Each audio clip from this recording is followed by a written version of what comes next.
اس پہ بحث کرنا میں سمجھتا ہوں کوئی بے سود ہی رہتا ہے، کیونکہ آپ شخصیات کی بات شروع کر دیں گے، اس نے کیا کیا، اس نے کیا نہیں کیا، کوئی کام بالعموم بات کی میں نے. جی.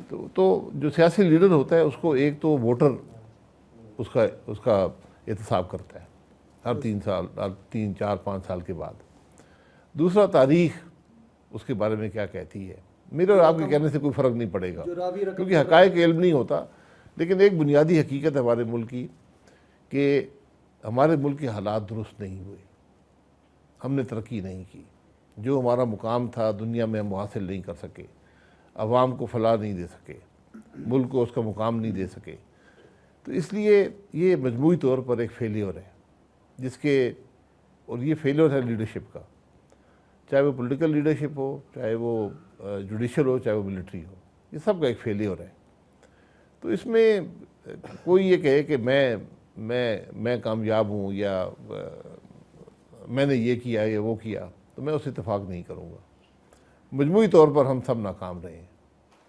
جیسے پارلیمان کے اوپر جب بات کی جاتی ہے تو ایک معتبر ادارہ ہے، اور خاص طور پہ ہم اس کو مدر آف آل انسٹیٹیوشنز کہتے ہیں. ہم نے یہاں پہ دست و گریباں ہوتے ہوئے بھی دیکھے، معذرت کے ساتھ وہ والا لمحہ ہم نہیں بھولتے جب ہم خود بھی موجود تھے. بجٹ پیش ہوا، آپ کے ساتھ بھی جو سلوک کیا گیا دوسری جماعت کی، جو کہ ڈیفینیٹلی ہم نے دیکھا کہ ادوار میں ہوتا رہا.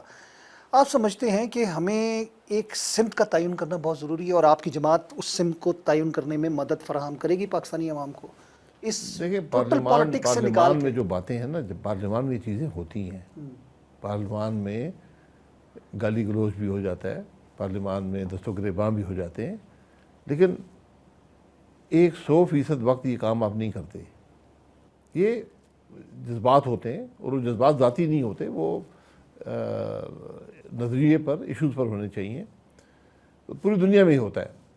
لیکن ہم نے بالکل جو ہے جمود ہے پارلیمان کے اندر، وہاں پر عوام کی بات نہیں ہوتی، وہاں پر ملک کے مسائل کی بات نہیں ہوتی، وہاں پر صرف ایک دوسرے پر الزام اور گالی گلوچ ہی ہوتا ہے، اور وہاں پر کوئی ڈیبیٹ نہیں ہوتی. قانون پاس کیے جاتے ہیں بغیر پڑھے، بغیر سمجھے کہ یہ ہیں کیا، ان کا اثر کیا ہوگا.